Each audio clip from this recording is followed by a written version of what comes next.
Hi, my name is Sanj. Welcome to this video where we're going to hear about the top 10 dental tips for the front desk dental reception staff. So this is Aleks Lupton. She's a certified dental assistant with 24 years of experience in the dental industry, and she was my dental assistant 20 years ago, so I know how great she is. She has a lot of experience. Not only is she a clinical dental assistant, but she was also an office manager. She worked in dental sales, and she even gave lectures to graduating dental hygiene students. So I hope you watched her first video where she gave the top 10 tips for dental assistants. In this video, she's going to share all of her experience for the front desk dental staff. So welcome, Aleks. Thanks for having me, Sanj. Okay. So we'll start with number one, the daily huddle. Yes, so I still think this is one of the most important things that most offices should have in play, which is your daily huddle. It should be brief. It should be your main things that you're looking for in the day, and that is your medical emergencies, are your lab cases in, specific patients that you might have concerns where, if they're in the hygiene column and the doctor needs to address something. So it's really just an overview of your day, and also to communicate to the front from the back where emergency patients should be placed if someone does call in. So that's where the daily huddle should be, kind of the basics of your day. It shouldn't be over scrutinized, because I did work at a practice where it was just way too much, where, insurance breakdowns, all that. It became such a task that no one wanted to do it. So it should focus on your main things, like your emergency patients, where to put them, and also your medical emergency or medical compromised patients. So really it's a good run through your day, who's coming in, and everybody's ready that way from back to front. I like that. I like how you said that it shouldn't be a tedious task, because I know a lot of offices started with the daily huddles and discontinued it because it became onerous to the point where the staff's like rolling their eyes and they don't want to do it. But, to highlight the main things, and also to bring up issues from the day before, so, problems don't pile up. So that's a good one. Okay, number two, telephone etiquette. Okay, so telephone etiquette is really important. Even as myself as a patient, or if when I was in sales, when I'm calling in. So first, it's two things with telephone etiquette. One, it's your introduction. There's nothing worse than calling an office and you get hello, and you're like, who am I calling? Who am I speaking to? Thank you for calling dental office, I've heard. So it just should, again, be the basics. Thank you for calling yada yada dentistry, and this is Aleks. How can I help you? Just those three key points. Introduce the practice, introduce yourself. How can I help you? And I've also had been on hold or had voicemails that are way too long, or introductions that are way too long. Hi, this is blah, blah, blah. Welcome, blah, blah, blah. How can we improve your smiles and make your life better? Blah, blah, blah. Before you know it, it's like, please stop. So I think that is something that has to be addressed to. How is your introduction? Is it clear? Is it too long from voicemail to your actual live introduction? And with your telephone etiquette, one of the big ones is putting patients on hold, because the objective is to answer each call, because you don't really want that. But you, as the person on the phone, if you're with an insurance company or you're with a patient that you know is going to be a long time, sometimes it's better not to put that patient on hold. Years ago, I had an activity where we all closed our eyes, and you have to raise your hand when you felt a minute was up. And it was surprising how 20 seconds into that minute activity, people were raising their hands. So it was just to show you how long a minute can feel, and if you're putting someone on hold that long. So you just really have to be mindful. Am I putting that patient on hold for them to get so frustrated that they're going to hang up anyways? And if you're going to put them on hold, check in on them within that minute, so that way they don't have that frustration. So those are things that, it's a bigger subject, so I'm going to try to cover. But yes, keep your intro clear, brief. Same with your voicemail. You don't want to drag it out, but you want to have the key points. And as well, when you're putting someone on hold, be mindful of the time you're putting them on hold for. That's good. And also a good tip for telephone etiquette is to actually smile when you're talking on the phone, because that enthusiasm comes out. Thank you for saying that. I said that in the past, like, smile. There's nothing worse than, I've called friends' offices, and I've told my friends, like, oh, your receptionist sounded miserable. Yeah. Oh, my life is over. How can I help? So putting a little smile in your voice, in your physical does translate into your telephone voice, and yeah, you could tell. Okay, thanks. Okay, number 3, recall booking. Okay, so I think we missed one. It was bookkeeping. Sorry. Yes, you're right. Bookkeeping. Yes. So why don't we go with bookkeeping? So bookkeeping, accounting skills. So this is something I've told you yourself when you're looking for front desk. Maybe having a mathematical question in your interview, because I believe your front desk has to have those basic accounting bookkeeping skills. Because you're dealing with numbers, percentages, fee guides, percentage of past fee guides. So having those, basic accounting skills is very important. You're dealing with family ledger, individual ledger. So math skills is important. I have had a receptionist that I've asked that question, do you like math? Oh, I hate math so much. I hated it in high school. And then you're like, no wonder things aren't adding up. And you're missing balances that are, clear for someone that has accounting skills. Like you see this outstanding balance of $200, where somebody that doesn't have that skill sometimes misses those things. And I know that a lot of the times we hire within the team, but this is something that you have to, if you're transitioning a team member to the front, remember that it is bookkeeping. You're keeping bookkeeping of your patients. We're dealing with ledgers. So this is definitely an important skill you have to have if you're running the front desk. That's good. Yeah, the accuracy with numbers is so important.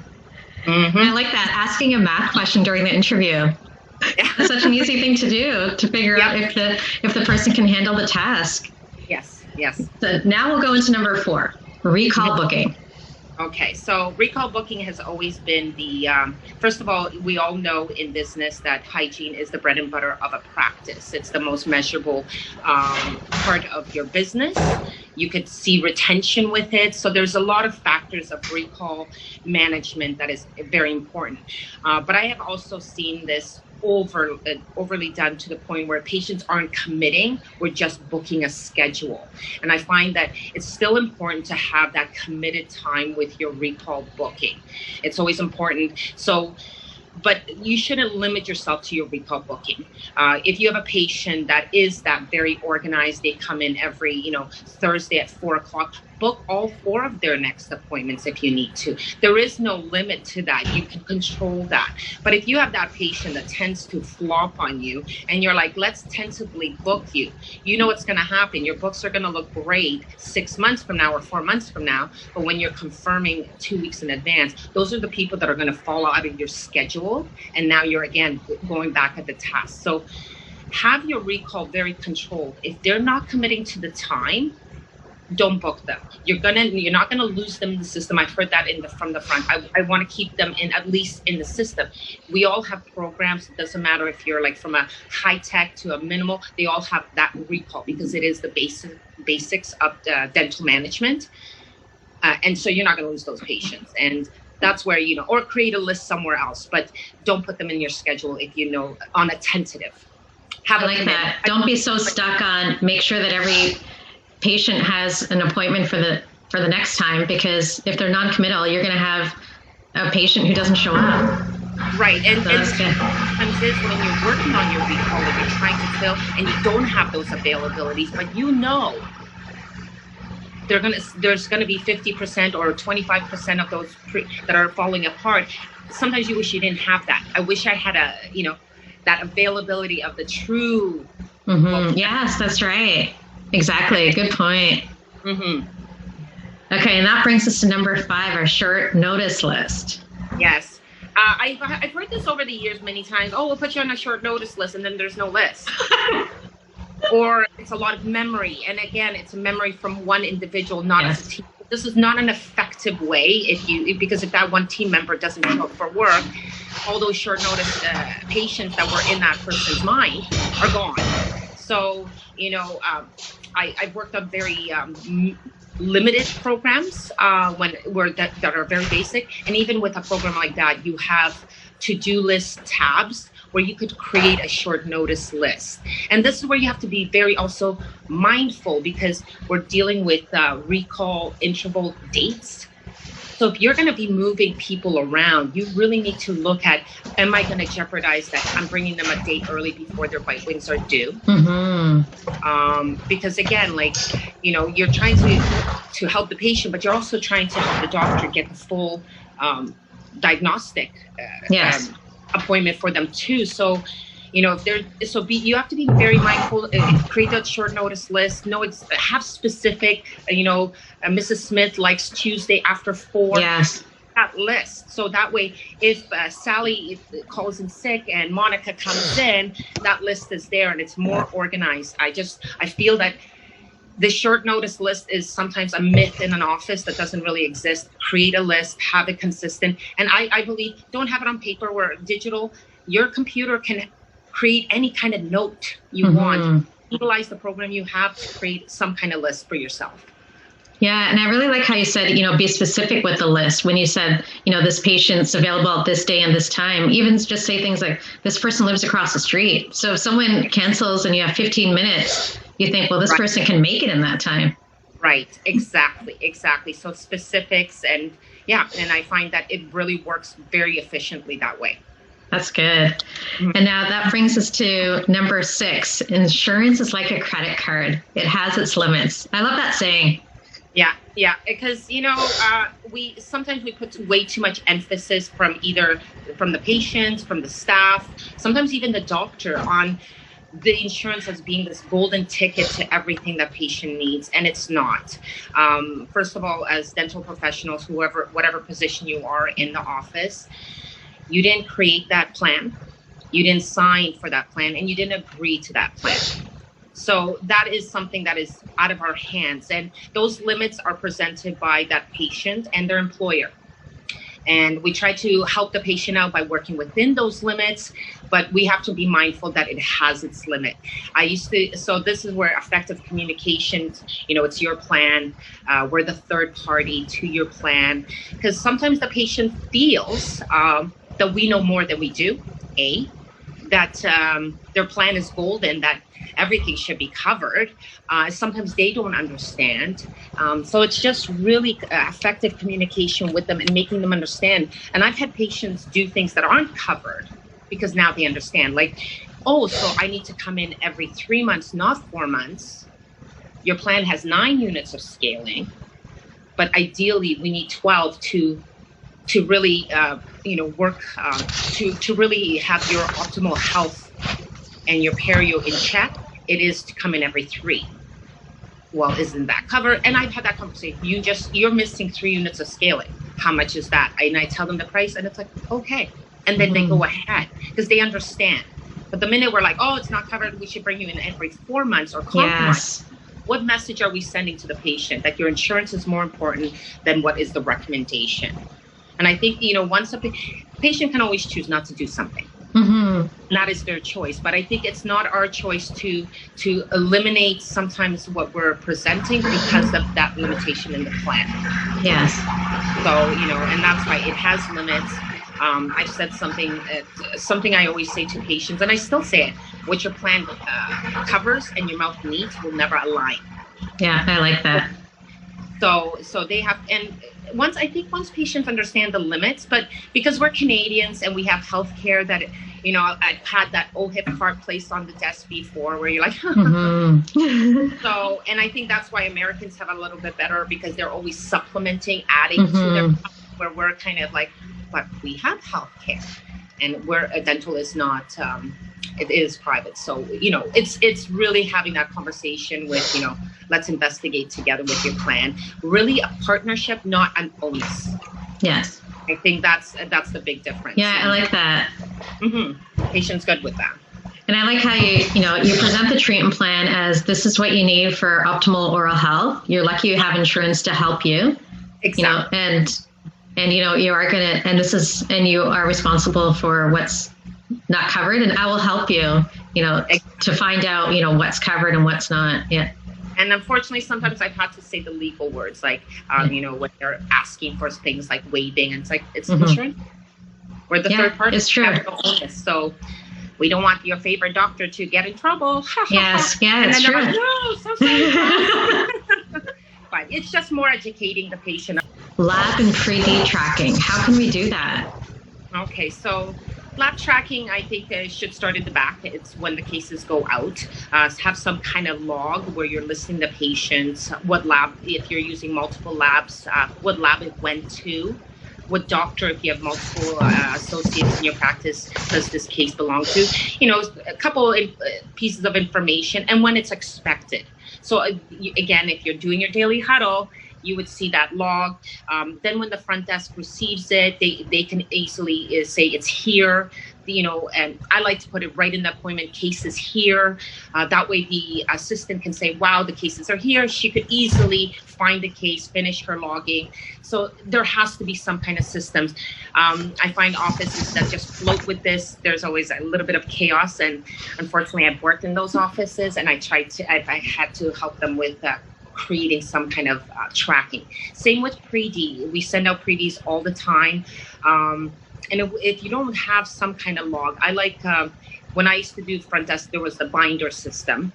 I prefer the paperless, systems now. So create yourself a little journal. I like to put things 2 weeks out, or create an activity for yourself 2 weeks out. That patient within 2 weeks will get a response.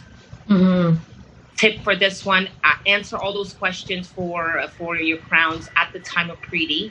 I make my doctors always write those additional information that you're going to get that questionnaire back for. Write it up right away. But yes, track it.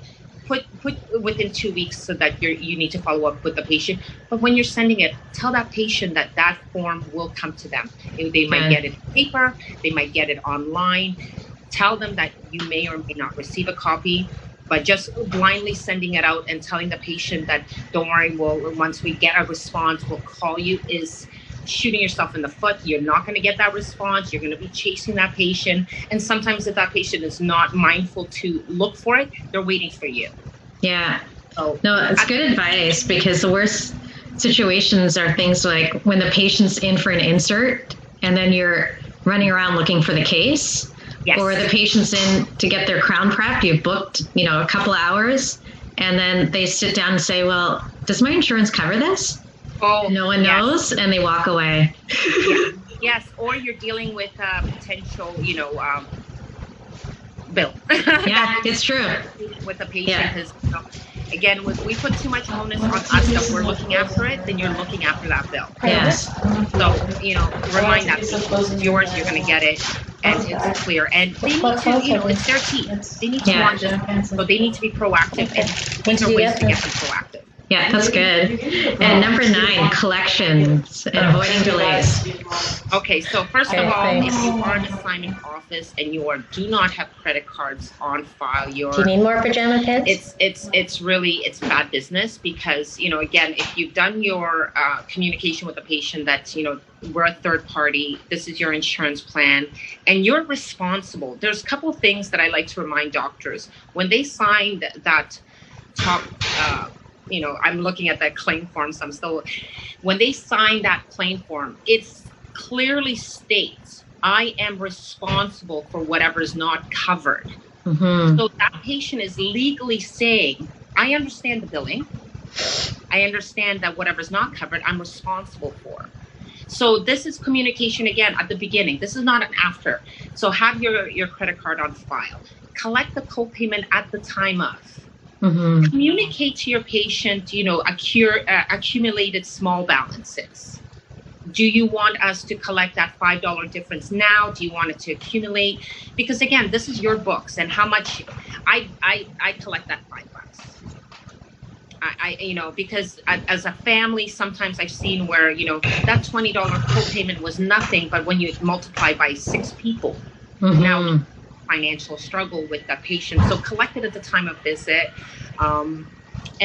So you really need to have those conversations, and your front desk needs to understand that this is part of the job, and if we're to collect that money, then maybe we don't have the right people collecting. It's true. So this is a firm financial business conversation with the patient, and you don't veer away from it. Yeah, and don't wait, for their next appointment 3 or 6 months down the line and present them with a bill for $42 because they're going to look at you as thinking, what's this money for? Why didn't you collect it at the time? And they're going to be upset, and they're going to look at you like you're disorganized. That's right, because a lot of times they will say that. Why didn't you tell me about this before?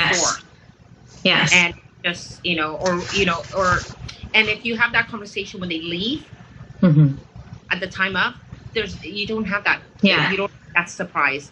And when you saying there's $42, I'm going to charge your credit card. Okay, no problem. Yes. Yeah. Yeah. That's good. Thank you. And the number 10, how to handle those emergency patients. Oh, yes. We've all as you know, being that I've worn multiple hats. One of those things I can't stand is when you have this emergency patient, you're moving things around, your whole day that you had planned is going to change now because of this emergency patient. And then you sit that patient and you ask them, so what hurts? Well, it doesn't really hurt that much.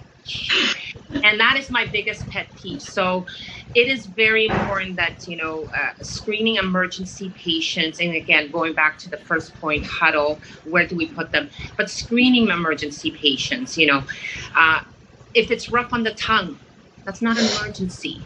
So if the patient starts saying, well, I can't come at this time, I can only come at this, that's eliminating your emergency. A patient that is in pain will come when you tell them. When you're available. So you want to ask them certain things. When did it start? Does it hurt? Does it keep you up at night? And so you really want to find that out, because I've had a lot of calls too where they're saying it's an emergency, and then you start asking, when did it start? How does it feel? Well, it's not really that. It's just a gnawing pain. I'm not sure. So then it's a little bit more relaxed. Okay, now I'm going to find time when the doctor is actually available, and it's not just going to be this emergency quick log, see what we can do and bring you back. And I find patients also understand when you tell them, okay, so since you're not in a lot of pain, I'm gonna book you next week. I think you should be fine, because the doctor has a full hour to see you. Okay, I'd rather come in that time. So screening your patients to find out exactly when they say emergency, don't just book them because they're saying emergency. Ask them, how does it feel? What area of the mouth is it? It helps when you sometimes have clinicals. So I do have that little bit of if it's is that a wisdom tooth pain, or does it sound like something that needs a root canal? So, but you really, and then you could also, if you're not sure, put that patient on hold, talk to your doctor, or call them back. Especially if you're doubting if this is a true emergency or not. Just say, I'm not sure, we have a full day today. Let me talk to the doctor. The doctor can help you assess if this is a true emergency. And then you could call back saying, you know what, she'll see you next week because blah, blah, blah, blah, blah. So screening emergency patients, because that fills sometimes your day up with, no billing kind of appointments too. So that's something that and it puts stress on the team too when you're putting appointments in, especially if you're in an office that might not have that many operatories and you're really scrutinizing your day. Yes, and I think it's important for the dentist to create a checklist for the front desk staff as to what's considered a true emergency. So if it's someone who was in an accident and their front tooth came out, we need to tell them, come in right away, and we will work the schedule to make sure that happens. Whereas someone with a loose baby tooth, that's something that can wait. Exactly.